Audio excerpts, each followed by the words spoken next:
Buenos días a todos y a todas. Bueno, espero que estén bien. Hoy vamos a ver, como dijo Lu, en una primera parte el manejo sanitario de las explotaciones y en una segunda parte vamos a hablar un poco, una pequeña introducción para que conozcamos el tema de lo que es la problemática ambiental en las producciones porcinas. Vamos a arrancar con manejo sanitario. Definimos en una primera instancia lo que es salud, enfermedad y lo que sería a qué nos referimos cuando hablamos de manejo sanitario. Bueno, en primer lugar, vamos a definir a salud como el estado en el que el organismo ejerce normalmente todas sus funciones naturales. ¿Sí? En producción animal, cuando hablamos de que un animal tiene salud, estamos hablando de un bienestar fisiológico, que el animal está o presenta un bienestar fisiológico. Un animal que goza de buena salud está contento, alerta, va a producir eficientemente y por lo tanto cualquier desviación de este aspecto y del comportamiento, como puede ser un animal que esté apático, que tenga la cabeza gacha, los ojos hundidos, el lomo arqueado, que se aísle del resto de los animales, va a indicar que su salud está quebrantada. Entonces, el bienestar fisiológico del animal va a depender de diversos factores, como son los que se mencionan ahí, la presencia o ausencia de enfermedades. Un animal va a estar bien fisiológicamente cuando no esté confinado con hacinamiento y con estrés, cuando contenga una correcta nutrición, cuando tenga disponibilidad de agua fresca y apta para consumo, cuando las condiciones ambientales sean las en las que el animal produce y se siente mejor, y cuando tenga atención y cuidado. La siguiente, Lu. Bueno, y como vamos a hablar de manejo sanitario, vamos a definir qué es manejo sanitario. Entonces, sabemos que el manejo sanitario es el conjunto de medidas que tienen como finalidad proporcionar al animal condiciones reales de salud, ideales de salud, para que éste pueda desarrollar su máxima productividad, de la cual es potencialmente capaz en base a su actitud y a las instalaciones que disponemos. O sea, el animal va a desarrollar su máxima productividad, va a expresar su máxima productividad en función del manejo sanitario que nosotros hagamos y de las instalaciones con las que contemos y la comodidad que le demos a los animales. Perdón. Dentro de estas medidas de manejo sanitario van a estar incluidas aquellas que van a buscar impedir la introducción de enfermedades en el rodeo, así como aquellas que van a evitar la propagación de enfermedades dentro de una determinada región. O sea, lo que se va a tratar es de evitar, de eliminar o de reducir al máximo la incidencia de enfermedades en el rodeo. La siguiente. Y bueno, eh, para terminar estos primeros tres conceptos, vamos a definir que enfermedad es cualquier estado en donde haya un deterioro de salud del organismo. Y que existen varias enfermedades que dependen básicamente de quiénes la producen o cómo se producen, y que pueden ser enfermedades infecciosas, que son las producidas por virus, bacterias y hongos, enfermedades parasitarias, que son las producidas por parásitos, ya sean internos o externos, las enfermedades no infecciosas, que son las enfermedades genéticas, las que se producen por deficiencias alimenticias, que no son infecciosas porque no se contagian, y las enfermedades metabólicas, a rasgos generales. Bueno, ahora va a continuar un poco Marcos hablándonos de los registros y la documentación necesaria para la habilitación de las granjas, que todo esto es importante al considerar un manejo sanitario. Buen día a todas y a todos también, espero que estén bien. Como decía Vero, charlar un poquito de cuál es la documentación que el productor, la productora debe considerar cuando arranca un emprendimiento porcino o cuando ya lo está ejerciendo y necesariamente debe tener en cuenta qué documentación tener, ¿no? Como también así los tipos de registros que existen. Bueno, ahí los establecimientos porcinos tienen que tener esta serie de documentos e inscribirse en los registros. Acá tenemos un primer registro que es el RESPA, Este es como el registro principal a la hora de establecerse como productor porcino, es el Registro Nacional Sanitario de Productores Agropecuarios. Este registro es obligatorio. El RESPA es determinante ya que formaliza la comercialización de la producción. Este registro va a vincular a nuestra unidad productiva con nosotros, con el productor, digamos, ¿no? Y con la producción del alimento que estamos produciendo. Lo que facilita este registro es poder tener una trazabilidad de la mercadería. Además, o sea, trazabilidad significa que nosotros podemos rastrear la mercadería desde que sale desde nuestra granja, desde nuestra producción, hasta que llega al consumidor. Eso tiene una serie de objetivos, entre ellos principalmente el sanitario, ¿no? Permite mantener, además, este registro actualizado los datos de los diferentes pasos que va dando esa mercadería. Como dijimos, fortalece el control sanitario que preserva la sanidad animal, la higiene, la inocuidad de este producto, y permite una rápida respuesta ante una emergencia fitosanitaria. Si hay algún tipo de emergencia fitosanitaria, como puede ser en algunos casos brotes de triquinosis en algunos lugares, ante esa emergencia fitosanitaria, vincula al productor con las políticas fitosanitarias que va a impulsar el Estado para poder mitigar esa situación, controlarla, y también lo que permite este registro es que el productor quede habilitado para diferentes trámites. Aquellos productores que no posean este RESPA se pueden inscribir en el SENASA, ese es el órgano competente. Siempre en cada lugar hay una oficina local, sino siempre hay que dirigirse a la regional. Esto se puede saber de manera virtual a través de la página del SENASA, o si no, acercarse a cualquier dirección de producción municipal en la localidad en la que cuenten, donde ahí también eso se lo puede asesorar. Para obtener el número de RESPA, siempre se debe presentar original y fotocopia de DNI y CUIL, y en el caso, eso es para una persona física, en el caso de una personería jurídica, como son asociaciones, como es la cooperativa con la que cuentan ustedes, digamos, ahí se le suma el estatuto de la misma para poder presentarlo. Eso se puede hacer todo de manera presencial, también existe la manera virtual, que es a través de internet, a través de la autogestión se le llama, y se hace a través del quit y la clave fiscal que tengan en la FIP. Para el que cuente con la clave fiscal de la FIP lo puede hacer de esa manera, y si no de manera presencial en el SENASA. Continuando con la próxima diapositiva.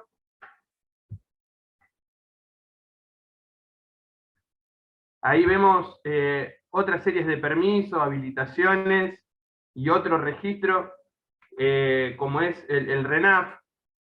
Si bien este no es directamente un requisito obligatorio para la sanidad, es un registro que es el Registro Nacional de Agricultura Familiar, que tiene muchos objetivos, de los cuales son beneficiosos, digamos, principalmente para los que son productores de pequeña escala.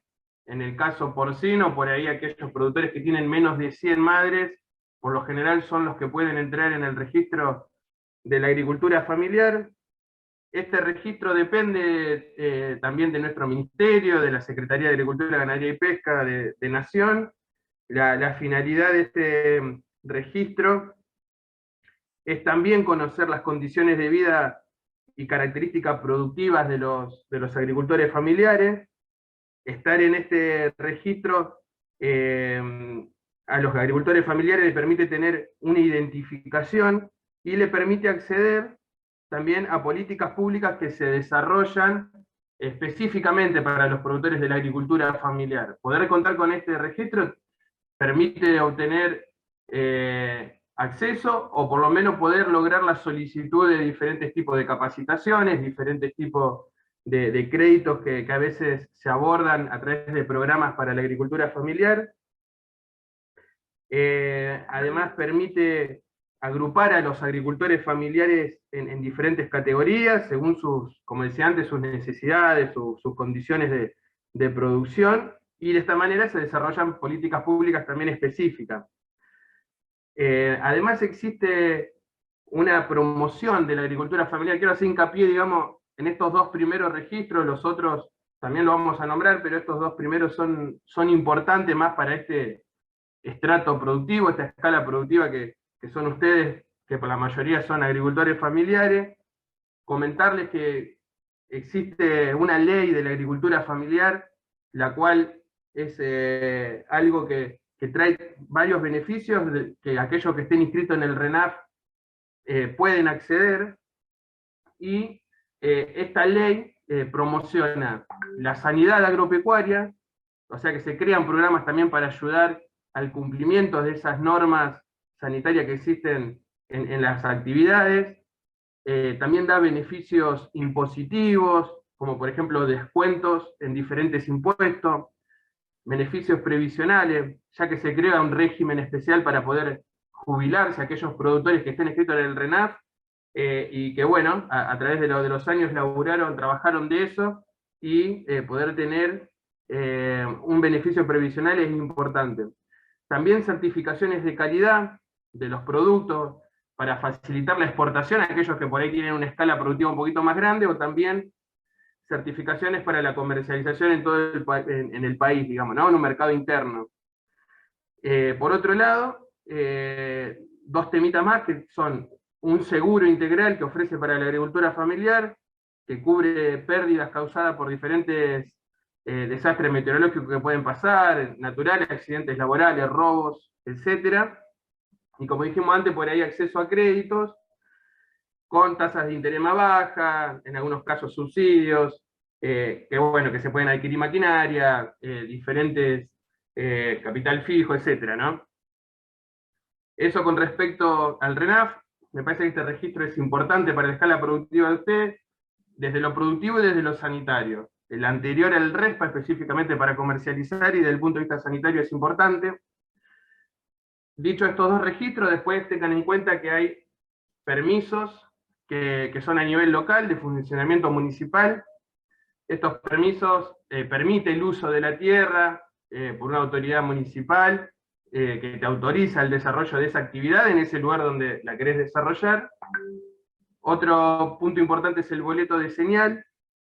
El propietario de los animales debe tener el boleto de señal a su nombre para poder identificar al ganado. Lo que te permite es identificar a cada animal, y bueno, es necesario que estén identificados para esto también de lo que decíamos antes, de la trazabilidad y de poder entender el camino que va haciendo el animal durante toda la cadena de comercialización, ¿no? Después existen habilitaciones provinciales, que bueno, la habilitación provincial autoriza también al inicio de la actividad, es parecido a la municipal, pero bueno, ya con un rango provincial.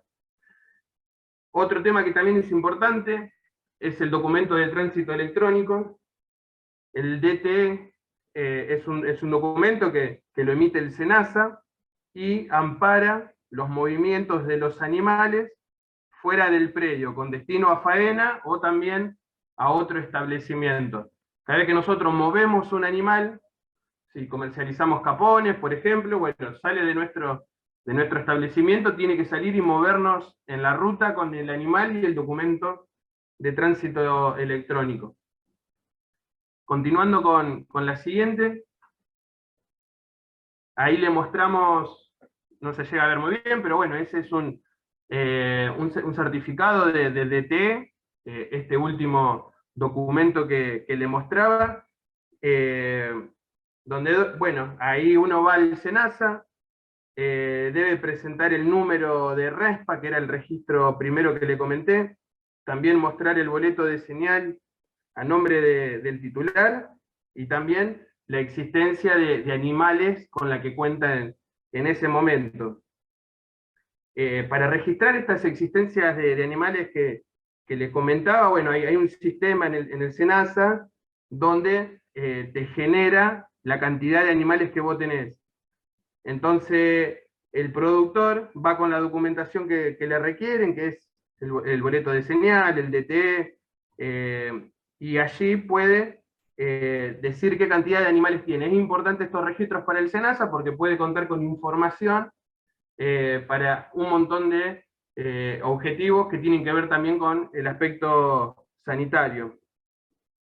Una vez que el animal sale de nuestro establecimiento y llega a destino, es necesario que el productor haga el cierre de ese DT, de ese documento de tránsito electrónico, en la oficina del SENASA, y eso generalmente lo piden dentro de los 5 días hábiles de haberlo realizado. Y además deben declarar las muertes, los nacimientos o cambios de categorías que haya habido de los animales, para que esas existencias estén siempre actualizadas. Estos son documentación y registros que la actividad porcina requiere y que se llevan adelante, digamos, ¿no? Terminando esto lo del DT, continuamos con la próxima diapositiva, que tiene que ver con las condiciones que tenemos en el establecimiento. Vamos a ver las condiciones en el establecimiento sobre los animales, donde con respecto a lo que es instalaciones y demás, tiene que haber una contención física de los animales. El predio debe tener instalaciones necesarias y adecuadas dentro de lo posible para el control de los animales que están allí, para poder también que sea más fácil la realización de maniobras sanitarias, por ejemplo, de vacunación, se hacen sangrado, tratamientos, y también identificación de los animales. El lugar donde se alojan los cerdos debe estar limitado de una manera tal que no se escapen, digamos, invadiendo otras propiedades. Por ello debe tener una contención física. Además, bueno, por ejemplo, con un cerco perimetral que esté en un buen estado, ¿no? Otro de los consideramientos que hay que tener, consideraciones, es la alimentación y el agua. Se debe proporcionar, como dijimos en otros módulos también, una adecuada alimentación para cubrir las necesidades de los animales, por su salud, por el bienestar de estos animales, y siempre el agua debe estar apta para consumo. Esto también hace a la buena salud, sanidad de nuestros animales, ¿no? No se debe alimentar a los cerdos con desechos de basurales, ya que esto, bueno, representa un riesgo sanitario para los animales y para la población en general, digamos, ¿no? Estos animales somos los que luego lo vamos a consumir. Siempre debemos recordar que está prohibida la alimentación con vísceras crudas, que ya sea de cualquier origen, residuos domiciliarios, residuos de hospitales, sanatorios, clínicas, o bueno, aquellos que estén cerca de puertos o aeropuertos, los residuos procedentes de allí, ¿no? Todo esto son, el cerdo, vos lo que le das lo come, pero bueno, eso, si lo alimentamos mal, como decimos siempre, repercute en una mala sanidad, no solo para el animal, sino para el hombre que luego lo consume.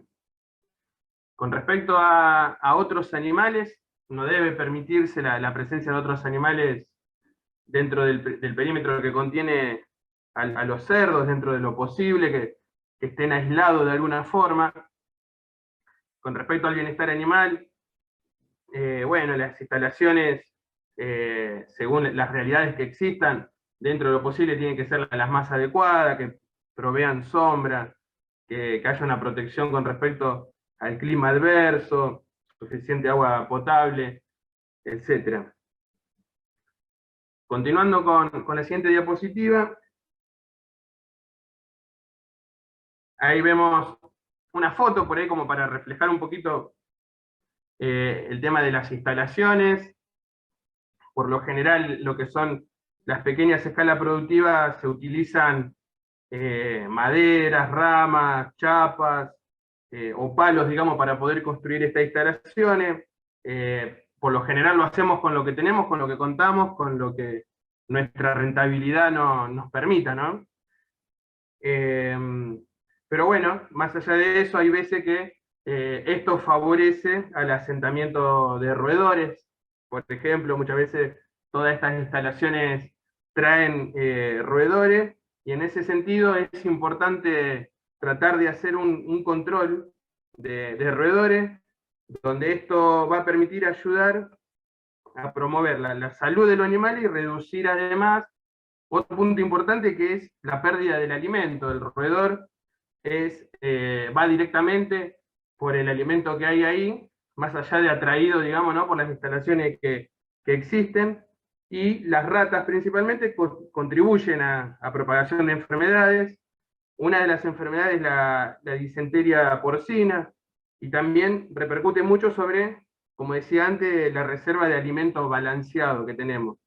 Una estimación es, por ejemplo, que 100 ratas pueden comerse hasta 1 tonelada de alimento balanceado al año. Entonces ahí nosotros tenemos una gran pérdida, no solo por la sanidad, sino también por la parte económica, al perder gran cantidad de alimento. Ahí nosotros lo que aconsejamos es que tratar en lo posible de que se impida el acceso a los alimentos balanceados. Por ahí es fácil decirlo, por ahí en los hechos es complicado, porque es difícil el control de roedores, y más en instalaciones que son a campo o que son mixtas. Por ahí en una instalación en confinamiento donde todo es mucho más cerrado, es más fácil, porque bueno, ahí está todo un poco más controlado. Pero bueno, no obstante, es importante que nosotros veamos cómo guardamos el alimento, cómo se lo suministramos a los cerdos. Hay que tratar de no evitar el derrame del alimento y almacenarlo por ahí en contenedores dentro de lo posible que estén sellados, y así de esa manera por ahí que no tengan un acceso propicio a las ratas, ¿no? Después hay otros casos en los que se utilizan cebos para poder combatir a las ratas. Hay que tener cuidado porque algunos son muy tóxicos. Hay veces que tenemos perros, que también se puede controlar a las ratas con perros, pero bueno, en el caso de poner cebos, tener cuidado de que, bueno, que hay algunos que son muy tóxicos, no pueden comer los mismos perros y poder intoxicarse, ¿no? En ese sentido, tener ese cuidado. Saliendo de esta foto, pasando a la próxima diapositiva, vemos las condiciones del establecimiento con respecto a la limpieza. Se debe proveer a los animales espacios, como dijimos, desmalezados, que tengan la menor cantidad de maleza posible, que estén limpios, libres de desperdicios, y evitar grandes encharcamientos, salvo, digamos, ¿no?, los refrescaderos que se utilizan para los animales en verano, cuando hay algún sistema a campo, hay refrescadero para los animales, pero hay que considerar de que no sean grandes, y bueno, que esto trae enfermedades también, ¿no? Como dijimos antes, control de roedores e insectos, evitar la presencia. Con respecto a los residuos y cadáveres, bueno, se tienen que eliminar de forma correcta. Si se hace dentro del mismo establecimiento, se debe contar, en el mejor de los casos, digamos, si podemos tener un incinerador, poder quemar a los animales muertos, sino hacer una composta o una fosa para el tratamiento, digamos, de esos porcinos muertos. Y bueno, en el caso de trasladar los cadáveres fuera del establecimiento hacia otro lado, tratar de hacerlo siempre en lo posible con alguna empresa que esté autorizada por organismos competentes, municipales, en algún camión hermético, digamos, ¿no? Cuando sale de nuestra granja, si podemos tener esa posibilidad de hacerlo de esa manera para que hagan el tratamiento del cadáver luego. Y por último, en este punto, también el tema de los efluentes. Deben cumplir con normativas por los organismos provinciales, municipales, y de manera que no perjudique al medio ambiente o a otras personas. Los efluentes son toda la deyección sólida y líquida de nuestra granja, ya sea por la orina de los animales, por la bosta de los animales, por el agua que se cae, por el alimento que se cae, todo ese conjunto de residuos son los que luego se van a transformar en un efluente. Continuando con la otra diapositiva. Bueno, ver dos fotos por ahí de dos sistemas distintos, donde por ahí tenemos a campo, hay veces que se producen grandes lagunas, tenemos los animales en los bajos, siempre tratar bueno, dentro de las posibilidades, tenerlos de la mejor forma. Ahí vemos una rueda cortada a la mitad donde se le pone el alimento, que puede ser un buen manejo porque no le están tirando el alimento en el piso, lo que provocaría que vayan muchos roedores. Hay una forma de contención, vemos un alambrado delimitando también que no se acerquen otros animales.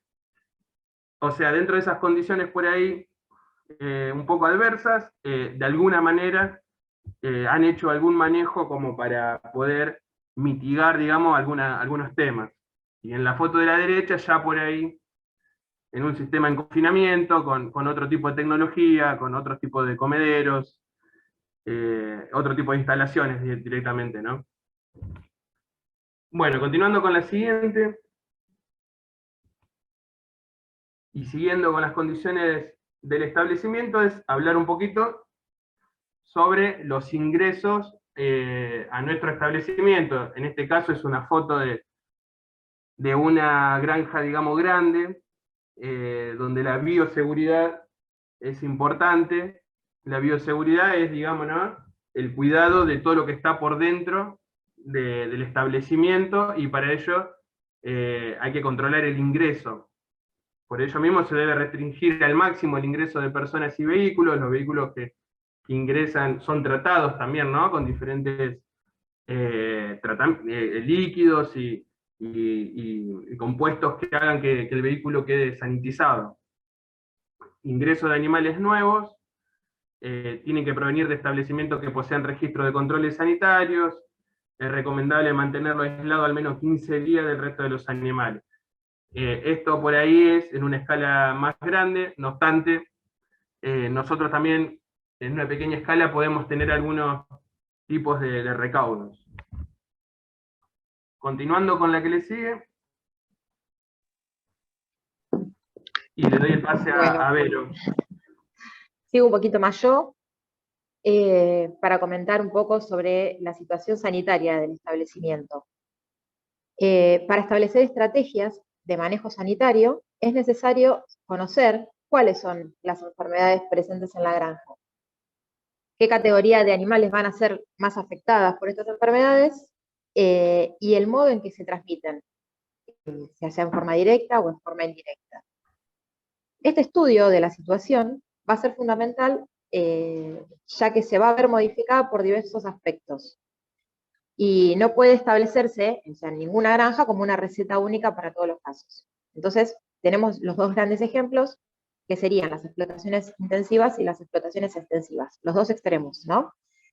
Bueno, en las granjas intensivas se da una gran cantidad o sea, hay una gran cantidad de animales. Cuando la ventilación es insuficiente, generalmente, se dice que son más propensas a albergar agentes que se transmiten fácilmente por contacto directo. Y en las explotaciones extensivas, las enfermedades que se van a dar principalmente son las parasitarias, las que provienen, los parásitos que provienen de la tierra, son los que van a estar más en contacto más fácilmente con los animales que están en el campo. Es importante conocer la situación sanitaria del establecimiento, y esto va a permitir establecer las prioridades que vamos a tener y las pautas de manejo que vamos a poder llevar adelante. La siguiente. Y cuando hablamos del diagnóstico de enfermedades, decimos que el monitoreo de las enfermedades debe ser un proceso que nosotros debemos hacer continuamente en la medida que podamos, y que tiene como objetivo detectar en forma temprana cualquier signo o síntoma de enfermedad que veamos, y así podamos tomar a tiempo las medidas necesarias para su control. Entre las características generales que vamos a evaluar para detectar indicadores de enfermedad en los animales, podemos mencionar la postura que tengan. Si nosotros lo vemos a los animales con el lomo encorvado, por ejemplo, o la cabeza agacha, o los ojos hundidos, el comportamiento, si lo vemos alejado del resto de los animales, el estado corporal, cómo va a decir cómo está nutricionalmente el animal, el estado corporal, ya vimos la tablita de la clase anterior, y bueno, y en sí, el aspecto general del animal son indicadores que nos van a permitir diagnosticar, o por lo menos saber que hay alguna enfermedad que puede llegar a estar dentro de la explotación. Y las enfermedades, generalmente, tenemos dos grandes grupos, que son las enfermedades infecciosas y las enfermedades parasitarias. Perdón, Lu, volvé a la anterior. Ahora sí. Las enfermedades infecciosas se van a presentar generalmente con un cuadro de neumonía, que ustedes van a ver los hocicos, por ejemplo, con secreciones, y van a impactar estas enfermedades directamente en el desempeño productivo de los cerdos, porque van a afectar el crecimiento y parámetros funcionales, porque los animales van a dejar de comer y de beber agua. Y por otro lado, las enfermedades parasitarias, estas pueden afectar a distintos órganos, dependiendo de la enfermedad, y en este caso el diagnóstico de estas enfermedades es relativamente más fácil porque ya sea o el agente causal, que puede ser un parásito externo, o el daño que producen, generalmente se puede visibilizar en forma externa, o sea, exteriormente, ¿no? Ahora sí, la siguiente. Y bueno, y en cuanto a la prevención de estas enfermedades, o sea, el control y la prevención de las enfermedades puede tener distintos objetivos de acuerdo a la importancia que tengan las enfermedades en la granja y a nivel nacional. Entonces, en este caso vamos a tener tres objetivos. En primer lugar, la producción porcina, tenemos que tener en cuenta, ¿sí?, que la producción porcina es una producción de alimentos y que existen enfermedades que contienen los animales que ponen en riesgo la salud pública. Entonces, por eso, uno de los principales grupos a controlar son las enfermedades que son zoonosis, que son transmitidas de los animales al hombre. Dentro de este grupo, por ejemplo, tenemos la triquinosis, la brucelosis y la leptospirosis. En un segundo grupo tenemos las enfermedades que se controlan porque son endémicas y altamente contagiosas. Esto significa que son enfermedades altamente contagiosas y que producen importantes pérdidas productivas. Dentro de estas enfermedades tenemos la enfermedad de Augeski y la fiebre aftosa. Y en un tercer grupo son muchas enfermedades que se encuentran dentro de un marco legal que implican un serio problema para la salud del animal en forma regional y además en el comercio internacional por las pérdidas productivas que provocan. En este caso, las medidas de prevención y de control están determinadas por organismos nacionales, en Argentina es el caso de SENASA, y por organismos internacionales que es la OIE. Bueno, en nuestro país, dentro de este grupo cobran importancia especial el síndrome porcino, respiratorio y reproductivo, que es PIRS, y la peste porcina clásica, ya que somos libres de estas enfermedades, y esto coloca al país en una situación de ventaja con respecto al intercambio comercial.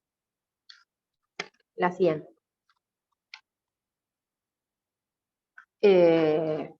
Perdón, ahí. Bien.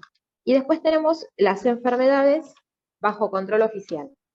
Estas son importantes porque están dentro de una normativa de control que es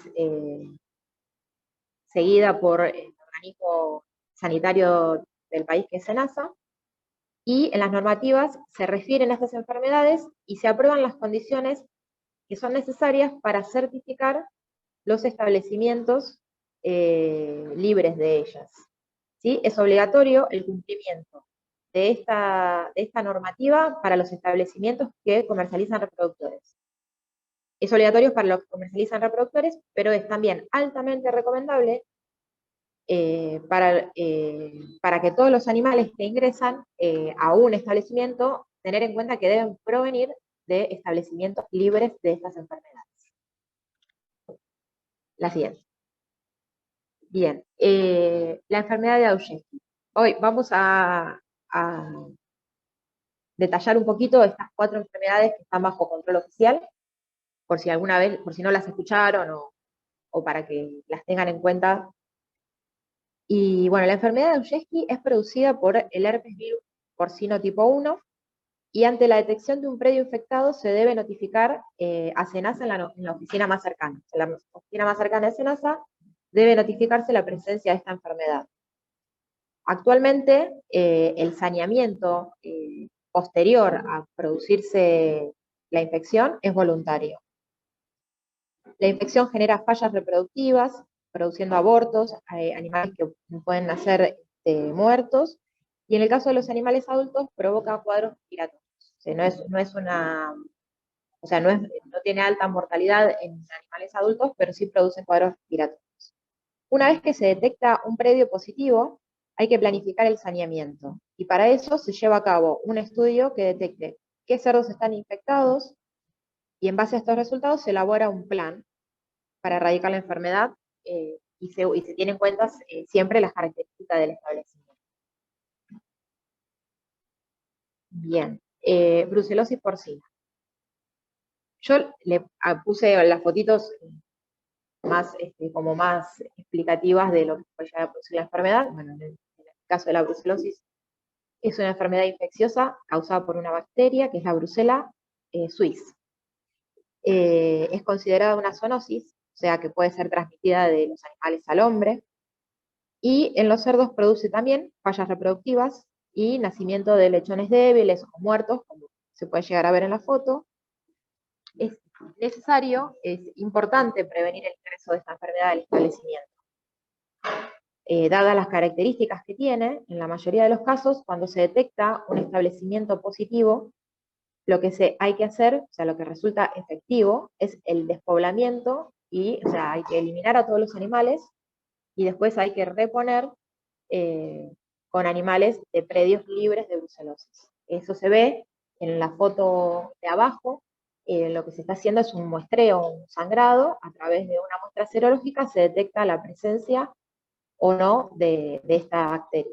Y es importante hacerlo anualmente, el control de brucelosis. La siguiente, que vamos a detallar un poquito, es la triquinosis.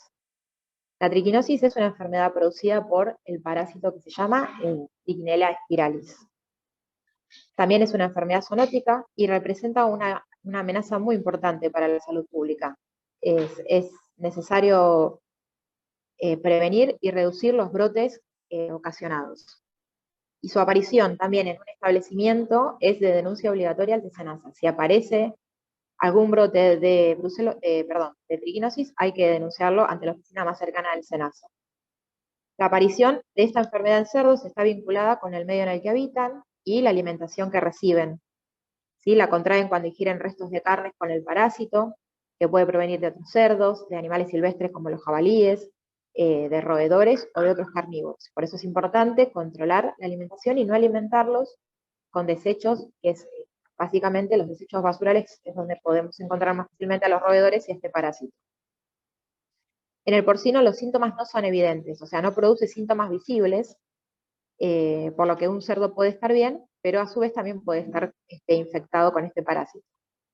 Los humanos pueden enfermar al ingerir la carne o productos derivados de la misma, que proceden de cerdos que son faenados a campo, que no hayan recibido ningún control veterinario.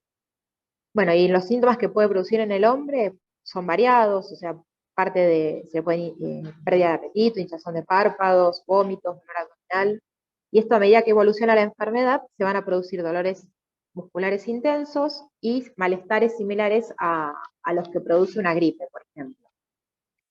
Con el objetivo de proteger la salud del consumidor, es necesario que la carne fresca sea sometida siempre a la técnica de digestión enzimática, que es la técnica que realizan los frigoríficos, o en algunos municipios también hacen este tipo de controles, lo que se hace es someter una muestra de las carne, de carne de cerdo que se va a faenar, que se faenó ya, perdón, y se digiere de modo como lo haría, o sea, simulando la digestión de un estómago, ¿no? Se le agregan las enzimas, y ahí lo ven en la primera foto, esos balones son de digestión enzimática, y después se tomó una muestra de eso y se observa en el microscopio, y en el microscopio se vería como la foto de abajo, en donde ahí se puede observar un parásito enquistado en una parte del músculo, por ejemplo.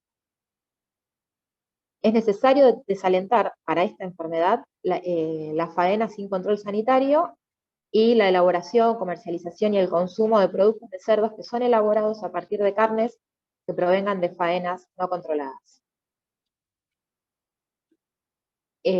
Bueno, la siguiente enfermedad y la última de las que tienen control oficial es la leptospirosis. Es muy importante la leptospirosis porque es una de las zoonosis más importantes, vaya la redundancia, a nivel mundial, producidas por bacterias que pertenecen a las especies más patógenas de las leptospiras. Bueno, esta enfermedad generalmente se encuentra asociada a lo que son zonas húmedas, a épocas de precipitaciones e inundaciones constantes, y se da por la presencia de roedores y animales silvestres que actúan como reservorio manteniendo a la bacteria en el ambiente. La infección se produce cuando la bacteria ingresa por la piel con presencia de lesiones, o sea, ingresa a través de la presencia de lesiones en la piel, también puede ingresar a través de la nariz o de los ojos, y también produce fallas en la reproducción, produce abortos, disminuye el número de lechones, y es muy importante porque la mortandad de los lechones en este caso también se da en el primer mes de vida. En lo que son los animales muchas veces no presenta signos clínicos, salvo estos reproductivos, o sea, pero un animal adulto a simple vista no presenta signos clínicos, pero sí esta bacteria va a estar eliminándose por orina durante un tiempo prolongado. Y bueno, y es muy importante para controlar esta enfermedad tener en cuenta varias medidas de control, como las que mencionó Marcos cuando hablaba de las condiciones de los establecimientos. Hay que realizar siempre un control de roedores, evitar que se acumule basura, limpiar y desinfectar los corrales. La leptospira, o sea, esta bacteria, es muy sensible a la mayoría de desinfectantes comerciales, o sea que poder controlarla es fácil, o sea, como por ejemplo la lavandina que se usa comúnmente para limpiar los corrales, es suficiente como para poder controlar, como para poder desinfectar y controlar a esta bacteria. Y bueno, y evitar siempre el contacto con los animales silvestres o que no son de la explotación. Y bueno, acá es un cuadrito que, si no lo ven muy claro acá, también va a estar en el PDF que le vamos a enviar. Más que nada es para, a simple vista, ver el estado sanitario con el que cuenta el país referente a las principales enfermedades. Las que ven en verde, que son la peste porcina clásica, el síndrome respiratorio reproductivo porcino y la peste porcina africana, que es una que últimamente se está hablando mucho, son enfermedades que no existen en el país, que están erradicadas y que ponen a Argentina en una situación de ventaja a la hora de comercializar su carne a países vecinos. Y las que están en rojo son las enfermedades que están presentes en el país, como son la Ushesky, la gastroenteritis, la brucelosis, la tuberculosis y la triquinosis, y que la mayoría está bajo control oficial y es importante, bien, mantener las medidas preventivas y de control en caso de que aparezca. En la siguiente,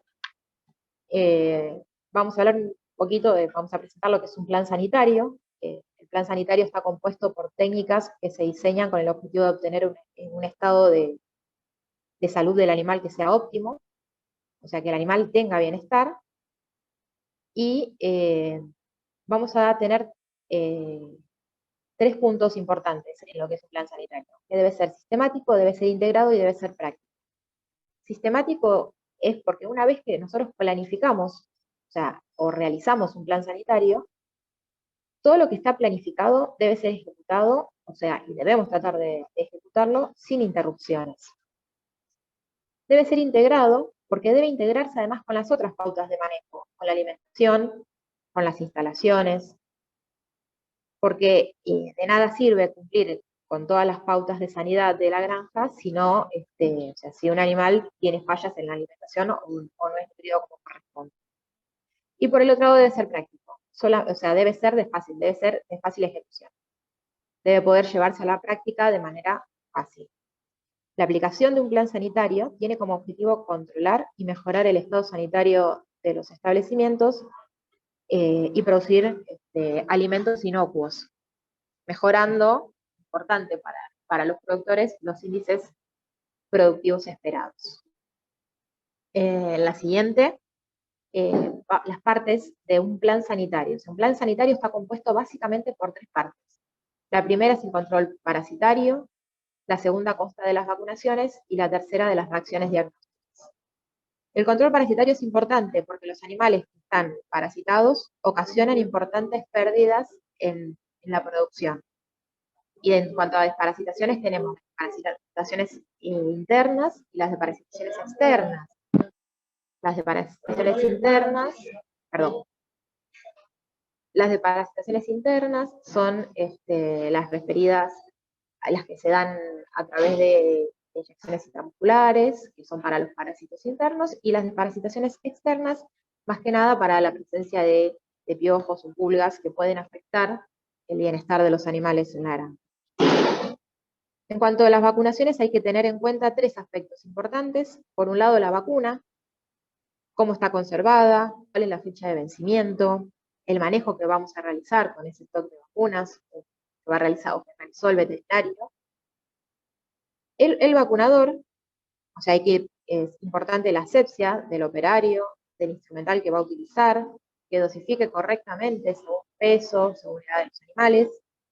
Y en cuanto a los animales, hay que tener en cuenta que no se deben vacunar animales que presenten signos o síntomas de enfermedad.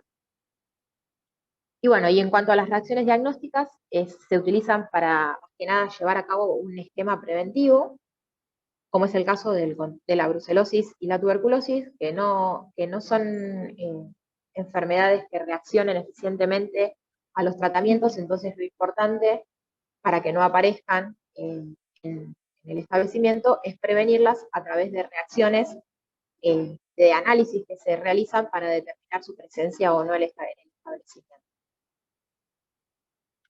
Bueno, y por último, voy a comentar un poquito de lo que Marco ya les mencionó antes, que es la bioseguridad, como el conjunto de medidas que son aplicadas con el objetivo de evitar el ingreso de enfermedades al establecimiento, su diseminación dentro del mismo y hacia otros establecimientos. O sea, la adecuada aplicación de estas medidas de bioseguridad, cualquiera sea el nivel de producción, desde las producciones más chicas hasta las producciones más grandes, siempre se puede adaptar, permite que la producción sea sustentable y económicamente rentable, porque evita el ingreso, o sea, porque permite mantener el estado sanitario de la granja, evita el ingreso de enfermedades que antes no estaban.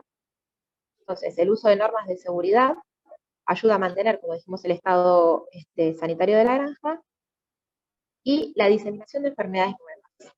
Y en este caso deben considerarse varios aspectos técnicos que están relacionados básicamente con el ingreso de animales nuevos, con el ingreso de vehículos y personas ajenas a la granja, al mantenimiento de equipos en cuanto a la higiene de los equipos y a la provisión de agua y alimentos, cómo debe darse, como les comentó Marcos, cómo se debe colocar el alimento. Lo ideal es no colocar en el piso, que la provisión de agua nos aseguremos de que sea agua apta para consumo, y evitar el contacto con animales ajenos a través de cercos perimetrales, de alguna contención física perimetral, y el tratamiento de efluentes, que ahora vamos a ver un poquito más en detalle eso. Así que independientemente del tamaño y de la tecnificación de la explotación, hay que tener en cuenta que es necesario contar con controles sanitarios y con un plan de bioseguridad, adaptado siempre al tamaño de nuestra producción. Pero es importante contar con medidas que nos permitan mantener el estado sanitario de la granja.